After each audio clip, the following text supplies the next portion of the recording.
the Linguaverse episode 24, The Language of Play, Jokes, Puns and Nonsense. Welcome back to the Linguaverse. This is episode 24, The Language of Play, Jokes, Puns and Nonsense, and with this chapter, we reach the final turn of Arc 3. In every episode so far, we've explored the weight and depth of words, how they wound, how they heal, how they build worlds and shape our minds. But there's another side to language, a lighter, freer, more chaotic side. The side that laughs at authority, bends grammar into rhythm, turns tragedy into comedy, and whispers, "Don't take yourself too seriously." This is the side we're here to explore today, the language of play. The freedom to play is not frivolous, it's foundational.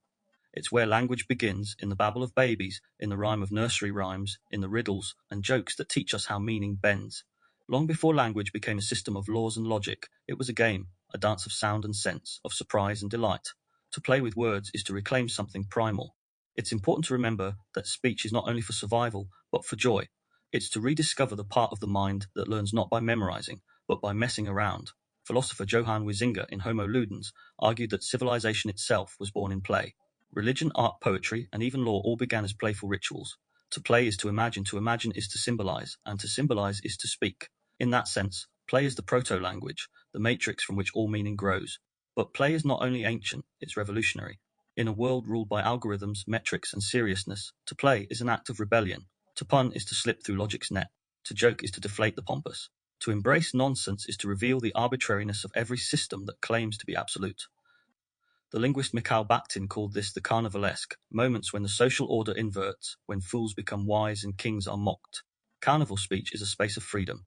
The joke, the pun, the riddle, they're miniature carnivals in the mind, reminding us that truth often hides behind laughter. Even Wittgenstein, the philosopher of logic, couldn't escape play. In his later work, he described meaning as emerging from language games, not fixed definitions, but flexible uses. We don't find meaning by dissecting words. We find it by playing with them. Humour, in this way, is not an accessory to thought, it's a method of thought.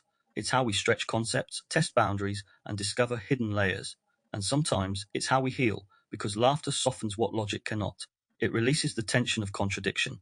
It makes the unbearable bearable. It's no coincidence that after the heaviest revelations in therapy, in philosophy, in life, we often laugh. It's not dismissal, it's integration. It's the nervous system saying, "I can hold this now." That's what makes play sacred. It's not the opposite of seriousness. It's what allows seriousness to breathe. Personal reflection, laughter as language. When I look back across my own journey, through silence, awakening, and rebuilding, I can trace moments where humour was the hidden bridge. In my darkest times, laughter didn't erase the pain, but it opened a crack in it. A shared joke became a form of communion, proof that even in confusion, absurdity still binds us. During my awakening, I realized something profound. Once you've seen through the illusions of control, manipulation, and fear, the only sane response is play. Because if the world is a theatre, then to reclaim your freedom, you must reclaim your role and rewrite your lines with a grin. Play reminds me that awareness need not be heavy. It can be light, buoyant, curious, or mischievous. The moment we learn to laugh at the lies, the spells lose power. That's the spirit of this episode, not to trivialize the depth of our work, but to remind us that depth and delight can coexist. The function of play psychologically, play is how we learn. Jean Piaget saw it as the child's laboratory, where imagination experiments with reality. Lev Vygotsky described play as the zone of proximal development, a space between what we know and what we're becoming. Through play, children rehearse possibilities. They take on roles, flip meanings, and discover the elasticity of the world. Linguistically, play is the same. Every pun, rhyme, or riddle is a rehearsal, testing the limits of meaning, exploring what words can do. When a child says, "The sky is sad because it's raining," they're not wrong. They're poetic. They're mapping emotion onto the environment. They're inventing a metaphor. Adults play too, though we often disguise it. Word games, stand-up comedy, satire, even memes, these are all linguistic playgrounds. They help us metabolize complexity. They let us critique what we can't confront directly. That's why oppressive regimes fear humor. Totalitarians can tolerate dissent, but not laughter, because laughter punctures fear. It reminds people of their agency. It says, "We still see the absurdity of your authority." To laugh is to say, "You don't own my perspective." Play in the nervous system, from a neurobiological standpoint, play is regulation. It shifts us from defense into connection. When we laugh, we breathe deeper, our vagus nerve engages, cortisol drops, and oxytocin rises. Play literally restores safety. It's a state where exploration feels possible. This connects to the nervous system language, NSL, we've discussed before, speech and sound that expand, rather than collapse, awareness. Playful language by nature cues safety. A pun might not solve your problems, but it signals, we're safe enough to laugh. And that shift from survival to curiosity is the fertile ground of healing. So as we move through this episode, remember, play is medicine. It's laughter as language, humor as healing, nonsense as knowing. Reflection prompt. When was the last time you laughed your way into understanding? Think of a moment when humor, your own or someone else's, revealed a truth you hadn't seen before. What changed in your body, your mood, your perception? Sometimes the joke is the teaching. Activity, the wisdom in a joke one. Recall a joke, pun, or comic moment that stuck with you. It doesn't need to be profound, just memorable. 2. Ask, what truth hides beneath the laughter? Does it reveal irony, hypocrisy, vulnerability? 3. Reflect, how did humor help you hold that truth? 4. Write it out, one paragraph linking the laughter to the lesson. This exercise turns comedy into philosophy, a reminder that wisdom often wears a clown's mask. The first game, babble, rhyme, and word discovery language, is not first learned, it's played into being. Before we speak to communicate, we play with sound. Infants babble not to inform, but to explore. They roll vowels, test consonants, and laugh at rhythm. This is the first game, a sonic sandbox where meaning is optional, delight is mandatory. Watch a baby discovering their voice. They repeat syllables, exaggerate pitch, and mimic tone. This is linguistic experimentation, sound for sound's sake. Before logic, there is melody. Before grammar, there is giggle. Sound as sense phonetic play is ancient. Long before dictionaries, people learned through imitation and rhythm. Children love rhyme not because it makes sense, but because it feels right. The pattern of repetition, cat, bat, anchors memory. It's cognitive music. Psychologists call this sound symbolism. Certain sounds feel tied to meanings. Booba feels round, Kiki feels sharp. These intuitions are universal, proof that play precedes definition. In that sense, nonsense isn't ignorance, it's exploration. Children's babble is not meaningless, it's proto-poetry. They're learning the emotional texture of sound long before the semantics. Players learning Lev Vygotsky wrote that play is a child's way of mastering rules. Through imaginary scenarios, I'm the teacher, you're the student, they rehearse social scripts safely. Language follows the same pattern. Wordplay is how we test the edges of comprehension. A pun is a paradox. It says one word can mean two things, and both can be true. That's a sophisticated cognitive leap, recognizing ambiguity as richness, not error. By embracing double meanings, children become thinkers. They learn that reality is layered. The joy of rhythm, rhyme, and rhythm are forms of entrainment that align breath, thought, and emotion. Nursery rhymes often carry moral or cultural lessons, but their staying power lies in cadence. Humpty Dumpty isn't memorable for its moral. It's memorable because it moves. In ritual cultures, chant and rhyme blur the line between play and prayer. A skipping rhyme and a mantra share the same architecture, repetition, rhythm, and breath synchrony. Play, then, is not separate from the sacred, it's its rehearsal. Wordplay and memory cognitive science shows we remember better when amused. Humor activates dopamine, which boosts recall. This is why jokes and jingles stick. Play cements memory. Teachers know this intuitively. A playful tone captures attention. A pun makes the lesson stick. When we play, we learn faster because the body is engaged. Learning becomes a game, not a grind. So when we say play with your words, it's not indulgence, it's intelligence. Reflection prompt. The lingering echo, think of a playful phrase, rhyme, or riddle from your childhood. Why does it still echo? What feeling does it carry? Safety, curiosity, wonder? To reconnect with those echoes is to return to the root of language, joy. Activity, invent your nonsense, create one nonsense word that feels meaningful. Say it aloud, notice its shape, rhythm, and tone. What emotion or image does it evoke? Write a short definition, not a logical one, but a felt one. For example, blawpull, the comfort of socks fresh from the dryer. This isn't silliness, it's linguistic intuition, proof that meaning begins in play. Play is how we discover that language isn't just a tool, it's a toy. And every toy, handled with curiosity, becomes a teacher. So, as we leave this part of the episode, remember, before we spoke to explain, we played to experience. Before we learned the rules, we sang the sounds. Before the word became law, it was laughter. And perhaps it still is. The trickster's tongue, humour, irony, and subversion. The truth is rarely pure and never simple. Oscar Wilde. Humour is not just amusement, it's architecture. It builds bridges across conflict, opens doors in locked minds, and smuggles insight past the guards of ego. The trickster, that ancient archetype appearing in every culture, speaks this language fluently. From Loki in Norse myth, to Hermes in Greek lore, to Anansi in West African tales, to Coyote in native traditions, tricksters bend rules not merely to mock, but to reveal. They are linguistic magicians, their spells woven from wit.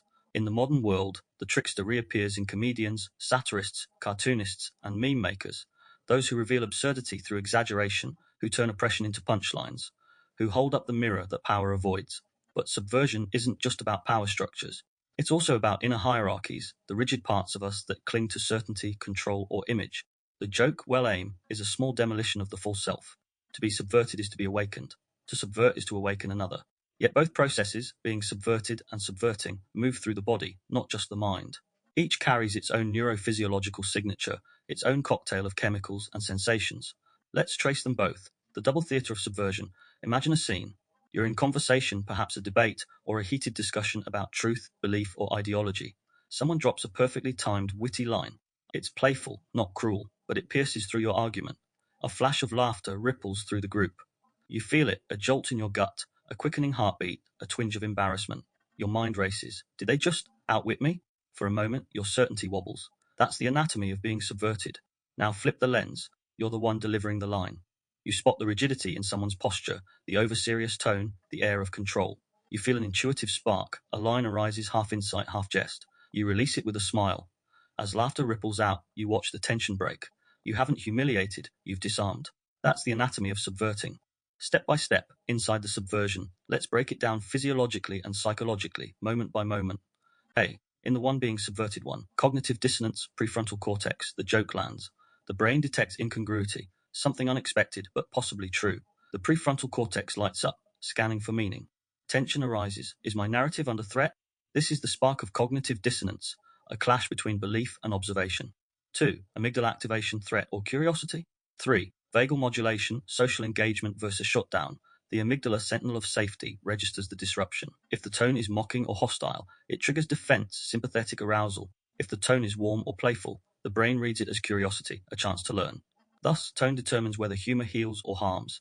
If safe, the ventral vagal complex engages. Facial muscles soften, heart rate stabilizes, and a chuckle emerges. Laughter acts as a physiological yes, a release of control, an opening to a new perspective. If unsafe, dorsal vagal collapse may occur, withdrawal, shutdown, or stonewalling. 4. Neurochemical cocktail. Serotonin plus dopamine plus oxytocin, playful subversion, non-threatening, triggers a reward cascade. Dopamine for novelty, serotonin for social harmony, oxytocin for connection, result, relaxation, receptivity, and new learning. 5. Integration. Updating the narrative. The dissonance resolves. A new perspective integrates. Insight arises, wrapped in laughter. Humor is neuroplasticity disguised as entertainment. P. In the one doing the subverting one. Pattern recognition, right hemisphere, the subverter perceives incongruity, a rigid idea, a blind spot, a contradiction. The right hemisphere, attuned to metaphor and irony, generates a playful response. 2. Empathic calculation, mirror neurons plus insula. The subverter senses the emotional state of the other. Can they handle this? Mirror neurons fire, simulating their reaction. Interoception checks the subverter's own nervous state. Is the humor kind or cruel? 3. Timing and delivery, prefrontal plus motor cortex. The line is shaped, modulated, and released. Tone, facial expression, and rhythm all cue safety. A smirk can wound, a smile can heal. 4. Shared laughter, limbic synchrony. When the joke lands safely, laughter synchronizes breathing and heart rate across the group. Limbic resonance occurs through co-regulation through humor. Everyone feels lighter. 5. Moral relief, subverting ego with kindness releases stored tension. It's the opposite of humiliation. It's illumination. The trickster's art is not cruelty, but clarity, a mirror with a grin. Scenario, the meeting. Let's anchor this in a story. A team meeting, a project deadline. The atmosphere is tense. The manager, let's call him Paul, has been lecturing the group for 15 minutes about efficiency, his tone sharp, his shoulders stiff. The team sits silent, drained. Then quietly, a colleague, let's call her Maya, raises her hand. She smiles gently and says, Paul, I think we'd be more efficient if we stopped having meetings about efficiency. The room laughs. Even Paul chuckles, a reluctant exhale, shoulders dropping. For a moment, the hierarchy dissolves. Truth, wrapped in wit, punctures the pressure. Let's unpack it from both nervous systems. Paul, the subverted before the joke. Physiological state, sympathetic arousal, narrowed focus, tightened jaw, clenched stomach. Psychological state, perfectionism, control, fear of failure. Linguistic tone, rigid abstract, targets, deliverables, KPIs. At the moment of subversion, incongruity detected leads to a laughter impulse and then a microdopamine spike. Amygdala recalculates threat, humor equals safety. Vagal shift from breath releases, and the body softens. Insight emerges, maybe I'm overdoing it. After, he regains humility and engages playfully. Power shifts to dialogue, not monologue. Maya, the subverter before, observes tension, feels collective anxiety. Her mirror neurons reflect the group's shutdown. Her body registers pressure, slight tightness in the chest. Pattern recognition, sees irony in efficiency meeting. Generates playful line, kind, not cutting. Delivery, warm tone, smile, lightness. Intention, relieve tension, not ridicule. After, group laughter confirms safety. Co-regulation achieved. Truth spoken without warfare. That's the embodied anatomy of subversion. Why subversion works. Subversion bypasses defense by engaging delight.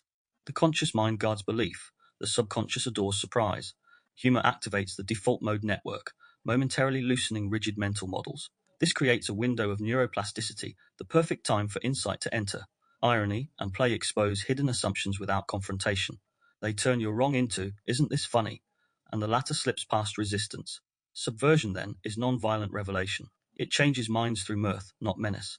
The trickster archetype. In myth, the trickster destabilizes certainties, not to destroy, but to transform.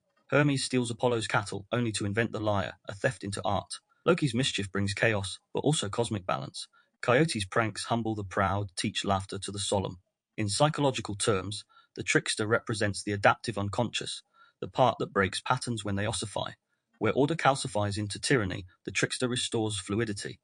We all need that function, personally and culturally.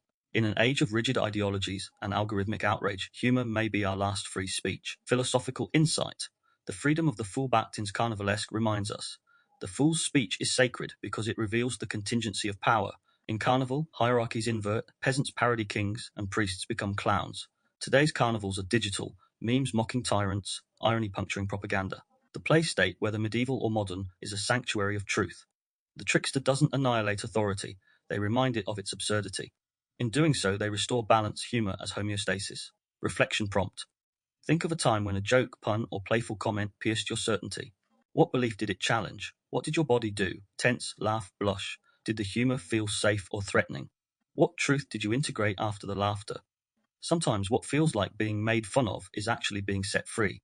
Activity, trickster training practice, gentle subversion this week. 1.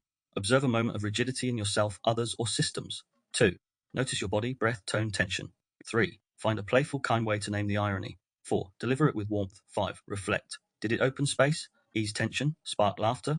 Humour is the alchemy of liberation, seriousness softened into sense. Humour at its best is rebellion in rhythm, a mirror disguised as a smile, a sermon disguised as silliness, a revolution disguised as a riddle.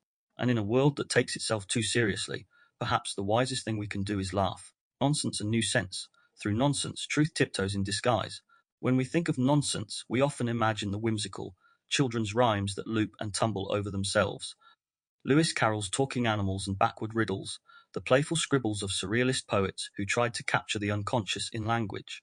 Yet nonsense isn't the absence of meaning, it's a challenge to meaning's tyranny. It's the linguistic equivalent of jazz improvisation. You follow the tune, then deliberately break it, finding freedom in the gaps. Throughout history, nonsense has served as both a critique of control and a catalyst for creativity. Whenever language hardens into dogma, whether in politics, religion, or science, nonsense bubbles up like laughter in a solemn room, destabilizing the structure by refusing to obey its rules. The poetics of absurdity. Absurdity is not chaos, it's choreography without a script. In absurd speech, the dance is more important than the destination. Lewis Carroll's Jabberwocky is not about sense, it's about sound, rhythm, the feeling of something almost making sense.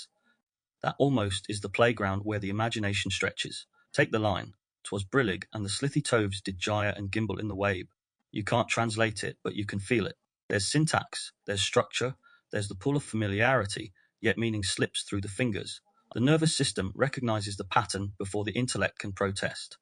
This is language in play, rules bent, coherence teased, logic mocked. The Dadaists, born in the trauma of World War I, wielded nonsense as protest art.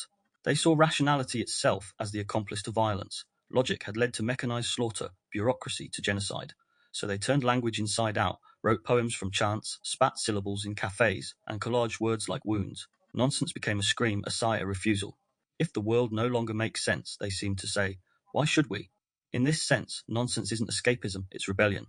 It's the linguistic version of throwing down one's tools and dancing instead. Edward Lear's limericks followed a different path. Where Carroll's nonsense hints at surreal logic, Lear's thrives on repetition, circularity, and gentle absurdity. His verses deflate the pompous, celebrate the eccentric, and invite us into a world where ridiculousness is the only rule. The laughter he provokes isn't cruel, it's connective, a soft mirror that says, we're all a bit absurd. When language becomes a cage, to understand why nonsense matters, we must first recognize how language can confine us. Words name, categorize, and explain, but they also divide, limit, and dictate. Sense itself is a social agreement. What we call nonsense is often what lies outside approved meaning. Children sense this instinctively. Their babble is creative chaos, testing sounds, inventing syntax, bending semantics. Every giggle in a playground is a rebellion against linguistic conformity. Before teachers, dictionaries, and exams, language was an open field. Then came grammar, a fence. As adults, we internalize these fences. We learn what's proper, serious, and credible. We trade curiosity for coherence, imagination for authority. And in doing so, we forget that speech is not a prison of rules, it's a playground of relationships. When we recover nonsense, we recover the right to experiment, to say things that don't work in a utilitarian sense, but move us nonetheless. Subversion as a nervous system act. Let's slow down. Nonsense isn't only a cognitive disruption, it's a physiological release. When we laugh at absurdity, something deep in the body softens. Muscles unclench, breath returns. The nervous system language NSL perspective helps us see this. Play cues safety. Safety permits exploration. Exploration expands perception. So nonsense is not the absence of meaning, it's the presence of safety, the body knowing it can afford to be ridiculous.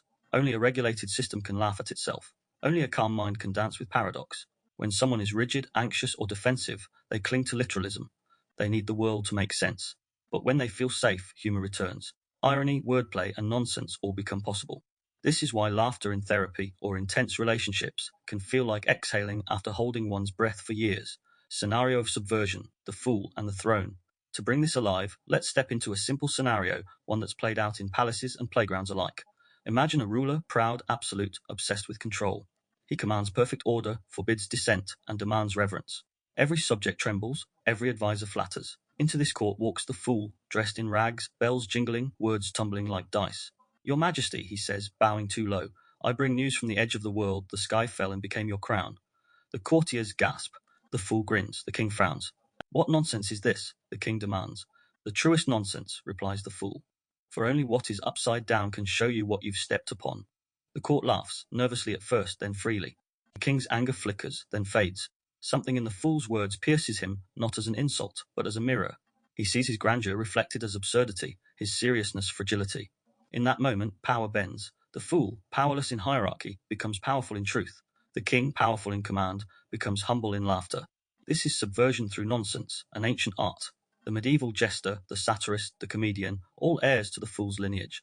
They hold up the cracked mirror, not to destroy order, but to remind us that all order is temporary and all authority human. Now imagine this same dynamic in modern form, the meme, the parody, the viral joke. When humour exposes hypocrisy, the rigid frame of propaganda buckles. We share it, laugh, and in laughter, remember that no system is invincible. What happens inside the subverter, inside the fool? There is both courage and calm. The heart rate is steady, breath flows. There's a playfulness that regulates fear, a body grounded enough to face power with a smile. Creativity, as neuroscience shows, emerges from relaxed alertness. The parasympathetic and sympathetic systems in synchrony. The subverter's language dances. It avoids direct attack, which would trigger threat, and instead invites incongruity. It destabilizes meaning without assaulting identity. The body of the fool is attuned, eyes soft, tone rhythmic, posture open. What happens inside the subverted, inside the king, tension spikes, then shifts. At first, there's a threat, the autonomic jolt of challenge. Then comes confusion, a gap between expectation and experience. If he can stay with the absurdity, not crush it, that confusion becomes curiosity. The laughter that follows is a physiological reset, endorphins, oxytocin, and vagal tone. Power releases, humility returns. In that shared laughter, authority softens into humanity. This is the alchemy of nonsense, not rebellion for rebellion's sake, but transformation through playful paradox. The semiotics of the absurd, from a linguistic perspective, nonsense reveals something profound. Meaning is relational, not intrinsic. Words don't carry essence, they carry agreements. When we violate these agreements, pairing the wrong signifier with the wrong signified, we see the scaffolding of sense exposed. For example, in colourless green ideas sleep furiously, every word makes sense individually, but together they collapse into poetic absurdity. Yet the mind still searches for pattern, building meaning where none was promised. This tendency to impose coherence is both a blessing and a curse. It allows us to interpret dreams, metaphors, and jokes, but it also traps us in propaganda and superstition. Nonsense trains discernment by forcing the mind to hover between sense and suspension. To sit with nonsense is to practice humility, to admit that language is a map, not the territory. Finding sense in the senseless, many spiritual traditions hide truth in paradox. Zen masters teach with cones, riddles that logic cannot solve. What is the sound of one hand clapping? The cone is not a question but a key. It unlocks by exhausting the intellect until intuition awakens. The nonsense points inward, to the wordless awareness beneath thought. Similarly, mystical poets, Rumi, Kabir, and Blake, often contradict themselves in verse, forcing us to feel truth rather than define it. In these forms, nonsense is revelation wearing a mask, personal reflection, absurdity as teacher. When I look back on my own path, I can trace moments when absurdity became clarity, times when life's contradictions, pain and joy, order and chaos collided so intensely that the only response left was laughter. There were seasons where nothing made sense. The dissonance between what I was told and what I felt, between narratives of control and the body's rebellion against them.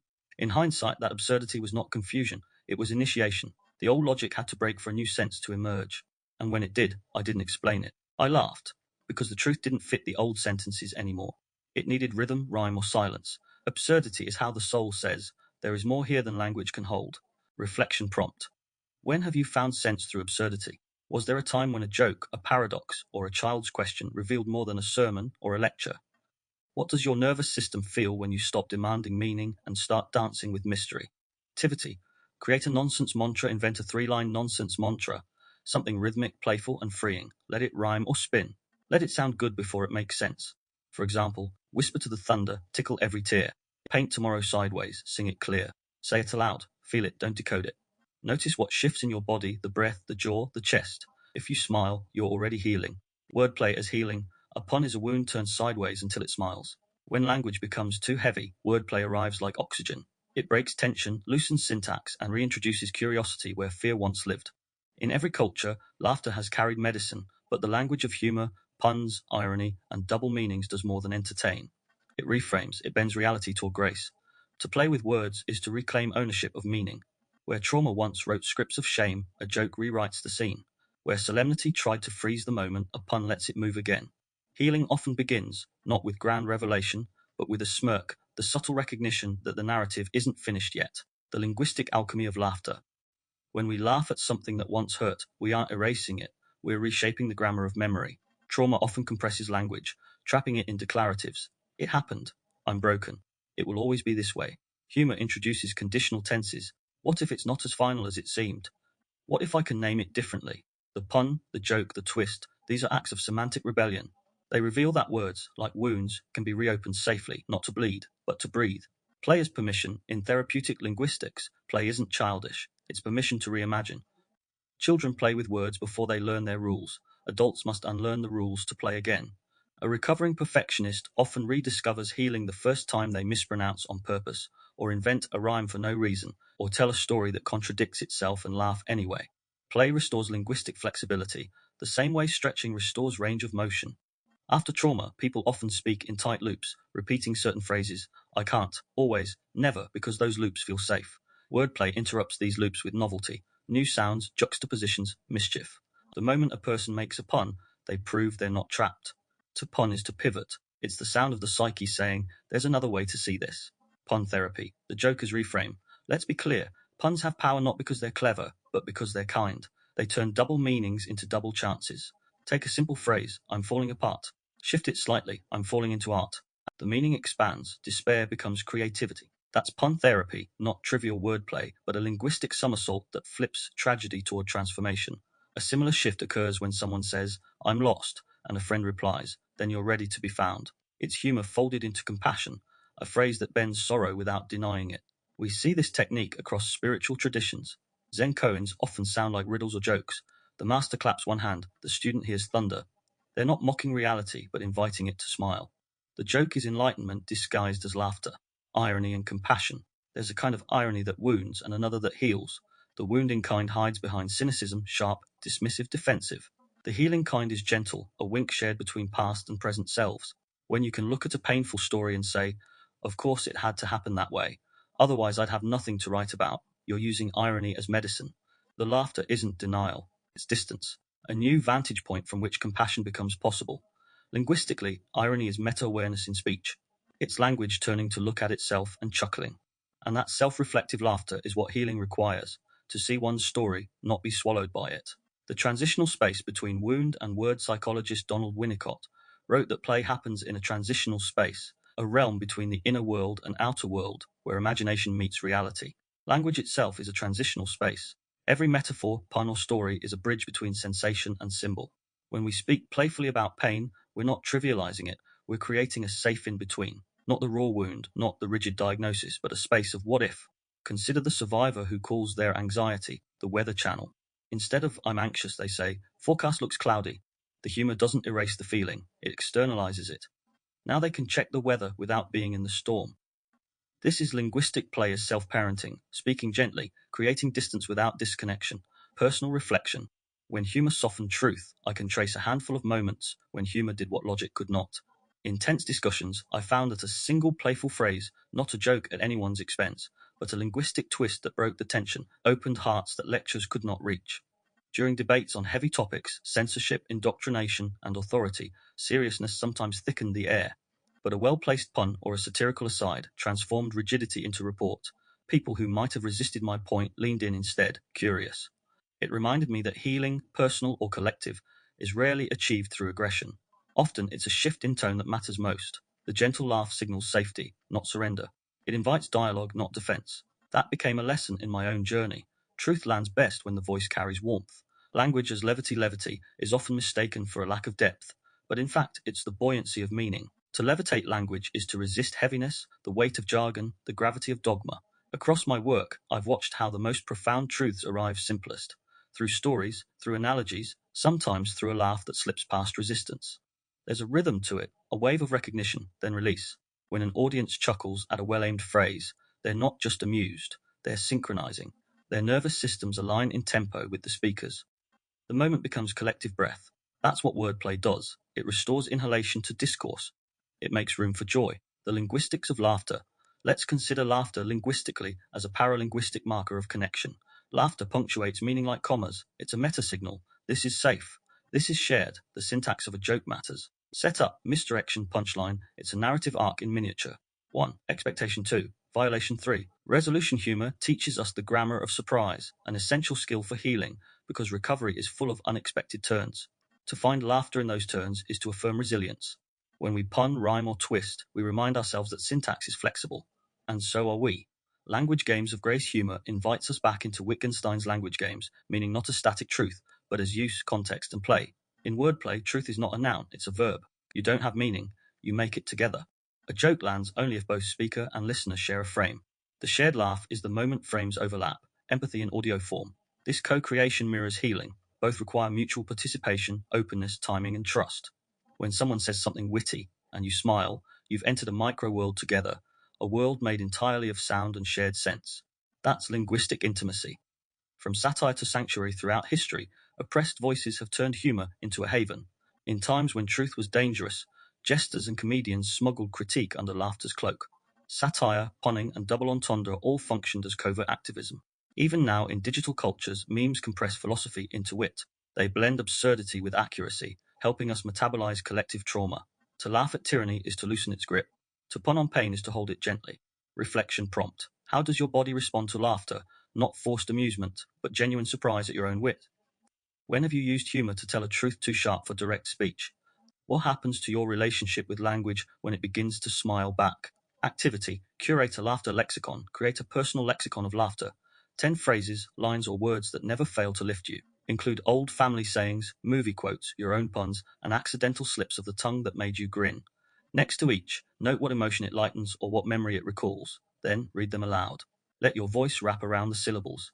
Feel how tone alone, even before comprehension, begins to shift your state. This is your linguistic medicine cabinet, proof that words can smile. The grammar of joy, player's philosophy, every rule we break with love becomes a doorway to freedom. Somewhere between serious speech and silence, there's a grin. That grin is philosophy at play, a recognition that truth, no matter how noble, becomes tyranny when it stops laughing. In every age, the most subversive thinkers were those who didn't merely oppose authority. They outplayed it. They turned rules into riddles, doctrines into games. Wittgenstein, Bakhtin, the Zen masters, each in their own way, realized that to understand language is to recognize its mischief.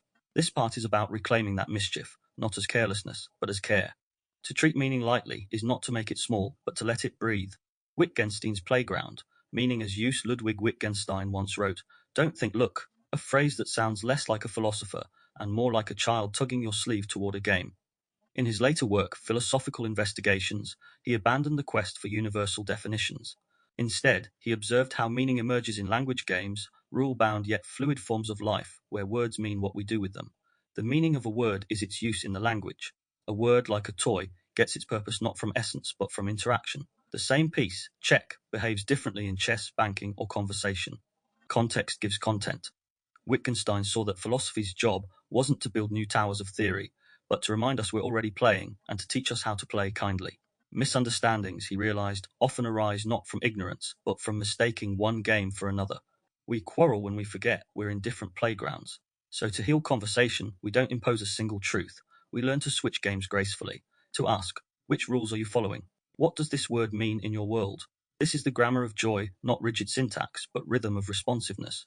Reflection in action. Next time conflict arises, pause. Ask yourself, what game am I playing? Debate, confession, comfort, comedy. What game are they playing?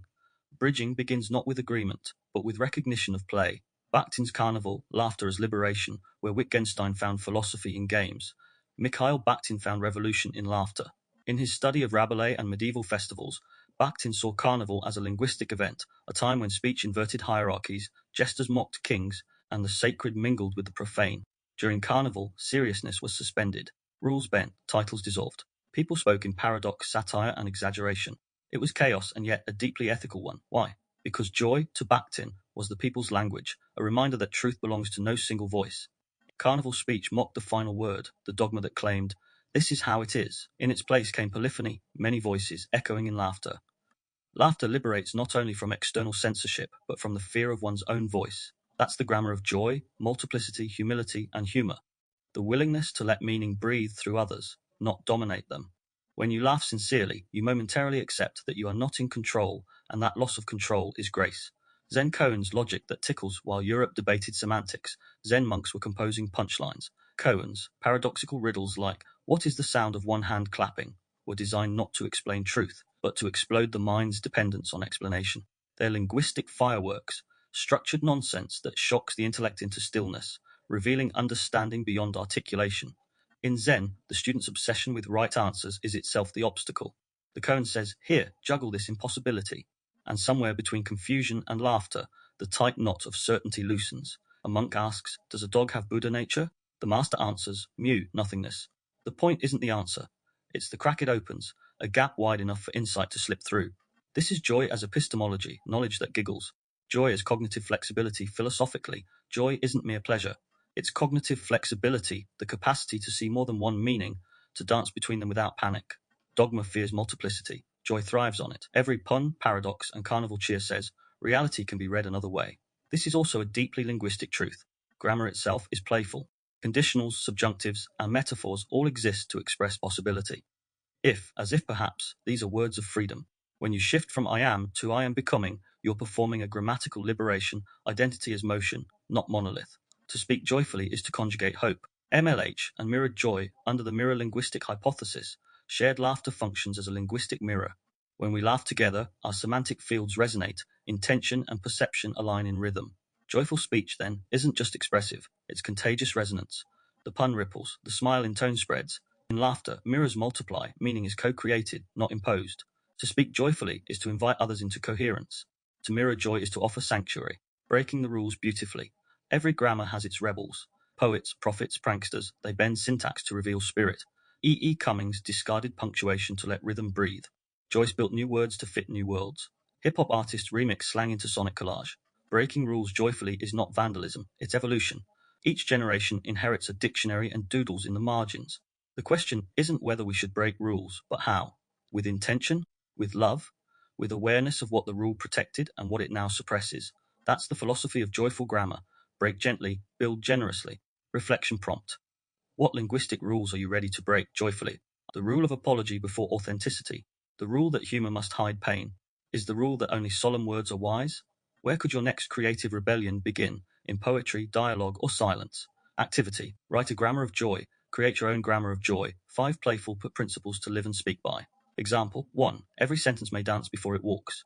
2. Contradictions are welcome guests. 3. Puns are portals. Enter laughing. 4. Syntax follows sincerity. 5. Silence is not an error. Write yours in your voice. Read them aloud. Notice how your breath changes, how freedom feels in the mouth. These aren't commandments. They're companions. Carry them lightly. Philosophy often asks, what is truth? But joy asks, can truth smile? To play is to trust that meaning won't vanish when you loosen your grip. It will dance closer, laughing, luminous, alive. The final word, Laughter, liberation, and legacy. The final word is never the last. It's the first breath of a freer tongue. Every language arc ends not with a full stop, but with a breath, a pause that holds gratitude, recognition, and a quiet smile. As I arrive at the close of this third arc of the Linguaverse, I can feel how each word, each metaphor, each reflection has acted not just as explanation, but as liberation. Every concept, from consciousness to play, was never meant to be caged in theory. It was meant to live, to move, to laugh. Arc 3 has been a journey from the head into the heart, and from the heart back into laughter, a return to the primal joy of naming, singing, and joking with the world. If Arc 1 awakened awareness and Arc 2 sharpened discernment, then Arc 3 invites us to rest, to let our speech exhale. Here, words are not tools of war or walls of defense. They are instruments of play, companions of wonder. The synthesis of Arc 3. Every chapter in this arc has revealed a layer of the same living grammar, the evolution from control to creativity, from diagnosis to delight. It has been an education in how to speak like a healer rather than a herald of harm, and how to recover the joy embedded in syllables long before scripts became strictures.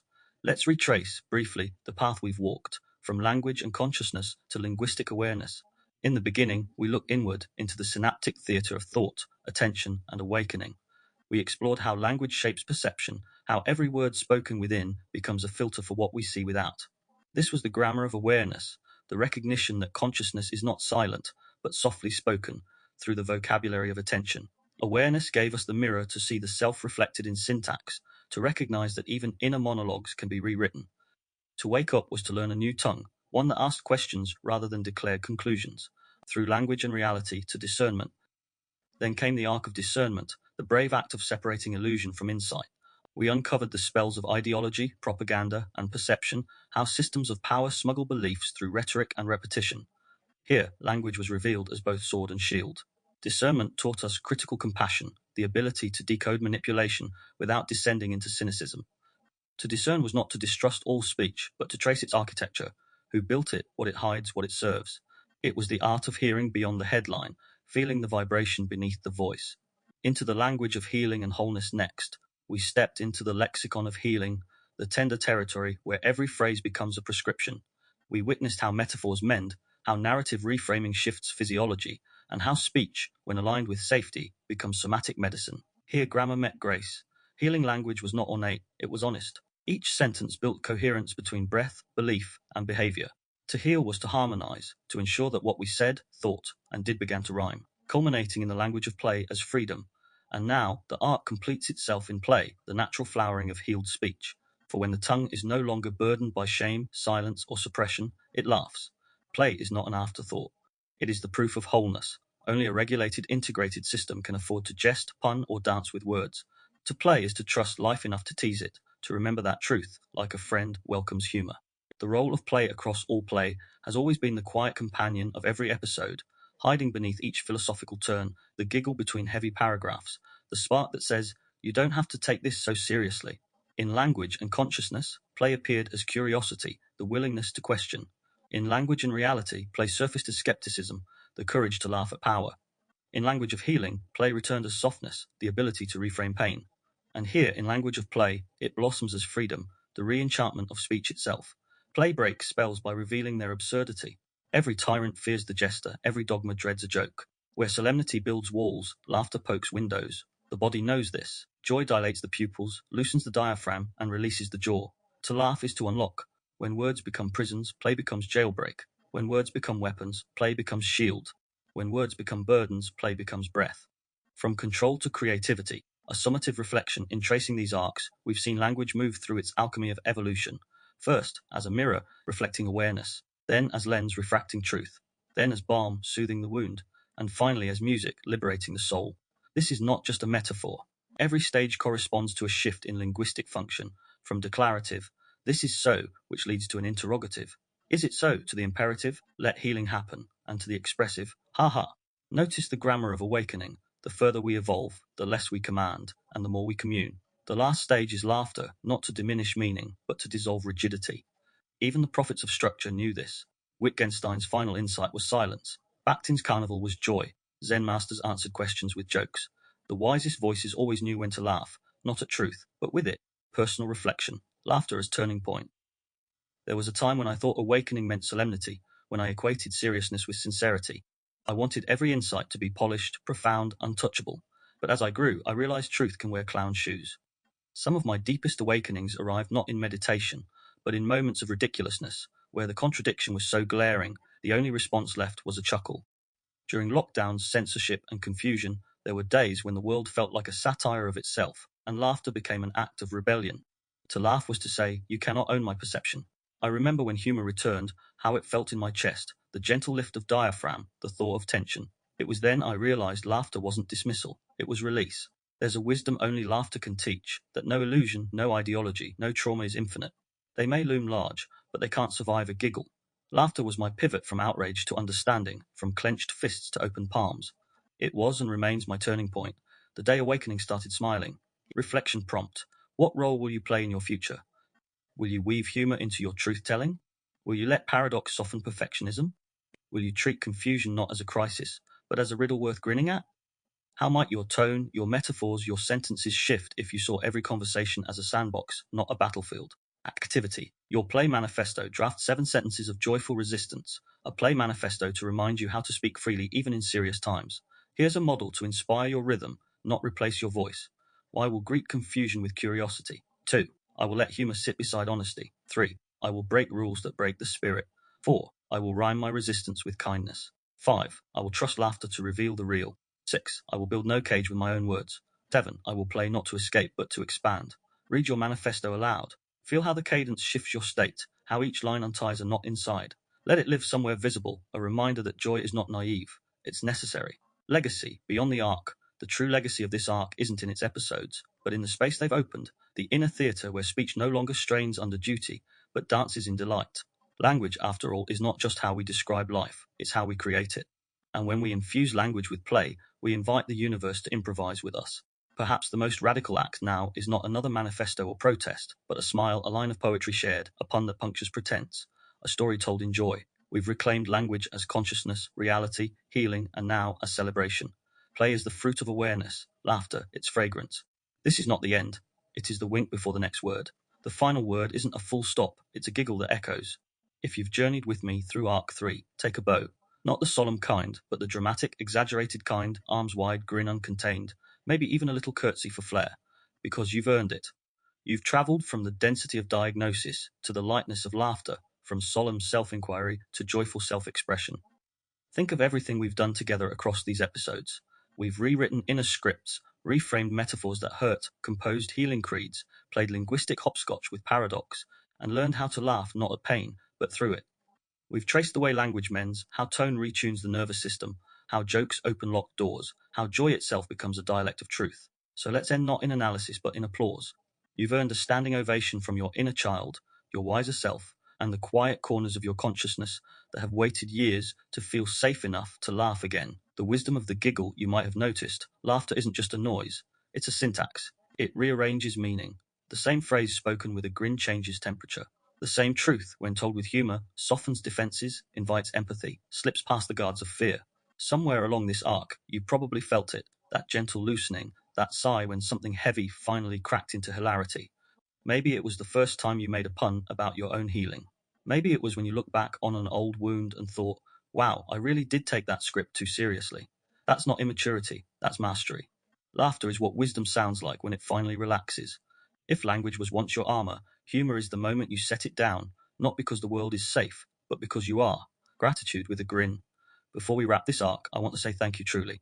Not the stiff handshake kind of thank you, but the burst out laughing at how far we've come kind. Thank you for staying curious, for letting me bring philosophy and linguistics into conversation with emotion, for allowing the serious and the silly to coexist in the same sentence. Thank you for listening with your heart as much as your head, and for writing your own reflections, mantras, and grammars of joy along the way. You've reminded me too that these words aren't just theory, they're conversation, they're co-creation.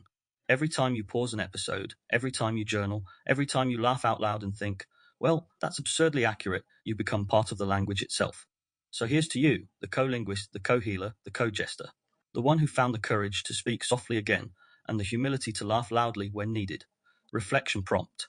What has the Linguaverse taught you, not just intellectually, but linguistically, emotionally, and humorously? Which words became medicine? Which phrases became friends? Which puns became prayers? Which silences became safe? And maybe most importantly, How will you speak now, knowing that every sentence can heal or harm, every breath can bless or bind, every laugh can liberate? Activity. The pharmacopoeia of phrases. As we close this arc, let's make your pharmacopoeia of phrases a linguistic medicine cabinet filled with remedies you've crafted along the way. Choose 10 words or sentences that restore calm, hope, humour, or clarity. They might come from these episodes, your own reflections, or moments of spontaneous insight. Write them on paper, post-its, your phone, anywhere visible. Examples to get you started, but yours will be better. Even silence has grammar. I can reframe, not retreat. The joke is on my old illusions. Healing speaks softly, but it speaks. I don't need to make sense, I need to make peace. These are not affirmations, they're linguistic allies.